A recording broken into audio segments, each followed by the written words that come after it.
ఈరోజు స్వర్ణాంధ్ర స్వచ్ఛాంధ్ర కార్యక్రమంలో భాగంగా ప్రతి మూడవ శనివారం మా ముఖ్యమంత్రి నారా చంద్రబాబు నాయుడు గారి ఆదేశాల మేరకు అలాగే మా యువ నాయకుడు ఐటీ శాఖ మంత్రులు హెచ్ఆర్డి మినిస్టర్ యువ నాయకుడు నారా లోకేష్ గారి ఆలోచనల మేరకు ప్రతి మూడవ శనివారం స్వర్ణాంధ్ర స్వచ్ఛాంధ్ర కార్యక్రమం ఏర్పాటు చేస్తున్నాం.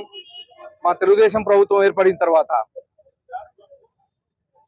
ముఖ్యంగా ప్రతి శనివారం ఒక్కో కార్యక్రమం మీద ఒక అవేర్నెస్ ప్రోగ్రామ్ పెట్టడం జరిగింది.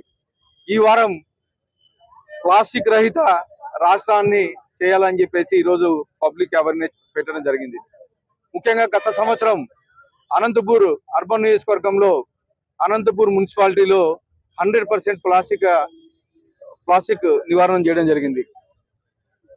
అలాగే కంటిన్యూ చేస్తూ ఈరోజు అంటే ఓన్లీ మున్సిపాలిటీ వాళ్ళు ఫైన్లు వేస్తారనో లేకపోతే ఇంకోరు భయపెడతారో అని చెప్పేసి ప్లాస్టిక్ నివారించడం కాదు, ముఖ్యంగా పబ్లిక్ అవేర్నెస్ రావాలా. అంటే మేము ప్లాస్టిక్ వాడకూడదు, ప్లాస్టిక్ వాడితే మాతో పాటు మిగతా ప్రజలకు కానీ ఇబ్బంది ఉంటుందనేది పబ్లిక్ అవేర్నెస్ క్రియేట్ చేయడం కోసం ఇదంతా ఈ కార్యక్రమం మా ముఖ్యమంత్రి నారా చంద్రబాబు నాయుడు గారు చేపట్టడం జరిగింది.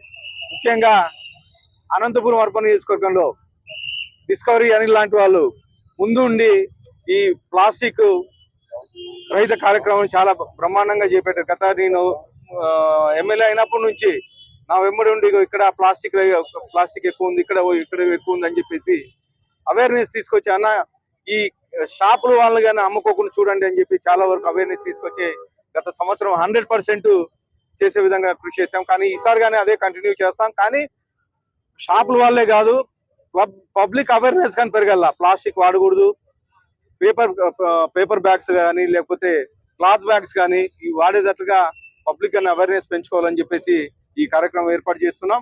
ఇవే కాకుండా ఇంటింటికి తిరిగి మా మున్సిపాలిటీ తరఫున కానీ ఇంటింటికి తిరిగి అవేర్నెస్ ప్రోగ్రామ్ కానీ ఈరోజు క్రియేట్ చేస్తాం. అలాగే దీంట్లో మా సచివాలయ సిబ్బందిని అయితేమి, మా మున్సిపాలిటీ సిబ్బందిని అయితేమి, అలాగే మా పొలిటికల్ వాళ్ళు కానీ అంటే అక్కడ ఉండే డివిజన్ నాయకులు కానీ వీళ్ళందరినీ ఈ అవేర్నెస్ ప్రోగ్రామ్ క్రియేట్ చేయమని చెప్పేసి ఈరోజు మొత్తం అందరినీ కోరడం జరుగుతుంది.